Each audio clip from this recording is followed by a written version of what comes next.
Gubernur Jawa Timur Khofifah Indar Parawansa melakukan kunjungan kerja ke 3 sekolah di Kabupaten Nganjuk, Jawa Timur. Kunjungan ini dalam rangka memantau secara langsung serta melakukan evaluasi terhadap uji coba pembelajaran tatap muka di sekolah tingkat SMA sederajat. 3 sekolah yang dikunjungi Khofifah yakni SLB Santiko Sala, SMK Negeri Tanjung Anom, dan SMA Negeri 2 Nganjuk. Dalam kunjungan tersebut, Khofifah melihat secara langsung penerapan uji coba pembelajaran tatap muka yang sudah dilaksanakan sejak seminggu yang lalu di Jawa Timur. Dari kunjungan ini, Khofifah menyatakan menemukan format pembelajaran tatap muka di SMA Negeri 2 Nganjuk yang bisa dijadikan referensi oleh sekolah-sekolah yang lain. Sebab formatnya sudah 3 lapis keamanan kesehatan untuk siswa maupun guru. Format yang dimaksud Khofifah yaitu mulai dari penerapan protokol kesehatan ketat sejak masuk pintu gerbang sekolah, siswa harus menggunakan masker serta diperiksa suhu tubuhnya oleh petugas. Saat hendak masuk kelas, para siswa juga diharuskan mencuci tangan. Tidak hanya itu, saat mengikuti proses pembelajaran hanya ada 12 siswa untuk setiap kelas. Padahal biasanya setiap kelas berjumlah 36 siswa. Setiap meja siswa dipasang perisai terbuat dari mika, sedangkan siswa yang biasanya duduk berdua dengan temannya hanya diperbolehkan duduk sendirian di mejanya masing-masing. Setiap harinya sebanyak 30 ruang kelas digunakan untuk pembelajaran tatap muka di SMA Negeri 2 Nganjuk. Untuk setiap harinya kelas yang masuk ditentukan secara bergantian. Semisal kelas 10, maka pada hari tersebut hanya kelas 10 yang masuk, sedangkan kelas 11 dan 12 masuk di hari yang lain. Terus ini berita. Minggu kedua hari pertama pelaksanaan uji coba belajar tatap muka secara langsung secara bertahap. Uji coba belajar tatap muka secara langsung secara bertahap. Senin yang lalu saya dan Pak Kadis melakukan kunjungan ke Kota Probolinggo. Minggu kedua ini kita ke Kabupaten Nganjuk. Saya melihat ada format yang dilakukan di SMA 2 Nganjuk ini bisa dijadikan referensi oleh sekolah-sekolah yang lain bahwa masing-masing meja belajar anak-anak diberikan pembatas. Mereka pakai masker, mereka pakai face shield, mereka ada pembatas.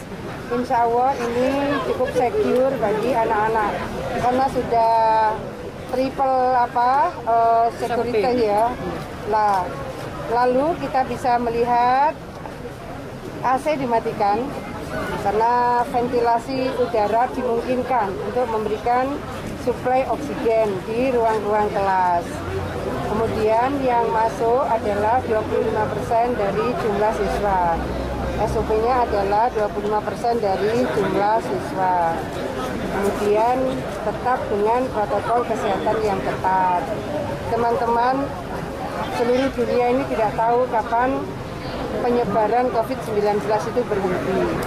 Oleh karena itu kita memulai secara bertahap, bertingkat, berlanjut gitu. Jadi kalau bertahap karena ini 25% dulu.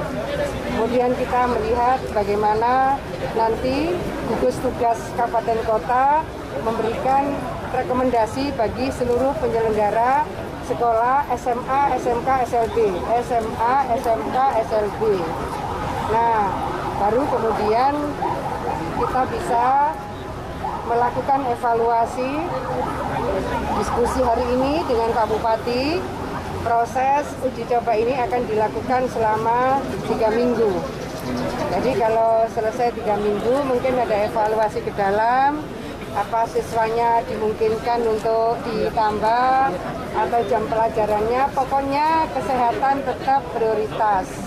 Keamanan bagi seluruh siswa dan guru juga tetap prioritas.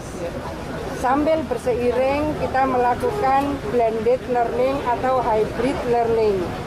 Blended learning atau hybrid learning Berarti ada pembelajaran tatap muka secara bertahap seperti ini, tapi pembelajaran secara daring untuk memenuhi kurikulum tetap dilakukan.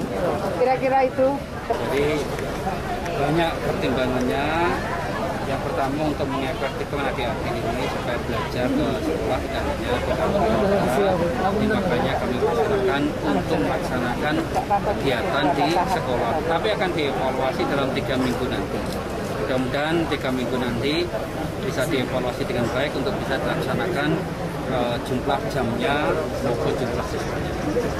Apa sudah dikeluarkan SE-nya Pak Bupati? Hari ini saya membuat peraturan Bupati yang nanti akan dikenakan pegangan semuanya tentang kepatuhan untuk menggunakan masker di semua tempat. Jadi semua tempat kami akan sudah membuat ini ya, nanti akan keluarkan peraturan Bupati bagi siapa saja yang melanggar tentu ada sanksi atau punishment yang akan kami berikan. Sanksinya berupa apa Mas Bupati? Ya, sanksi mulai ringan sampai sanksi yang berat. Yang khusus sekolah Bupati apa ada perbuknya atau SE-nya? Kalau sekolah sudah ada petunjuk, kalau yang SMA dari provinsi sudah ada, kemudian yang dari daerah, ini yang dari SD maupun SMP, kami menunggu evaluasi dari SMA dulu. Kalau SMA-nya nanti sudah 3 minggu berjalan dievaluasi baik, insya Allah nanti Kabupaten Nganjuk untuk SMP-nya akan menyusul. Berikutnya nanti dievaluasi 1 bulan baik, baru SD-nya akan menyusul. Oke? Targetannya sampai kapan, Pak? Targetannya sampai kapan?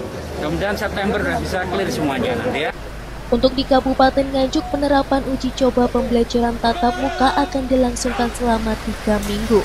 Awalnya uji coba ini hanya dijadwalkan selama 2 minggu saja. Dari Nganjuk, Lailatul Tias, TV7 News melaporkan.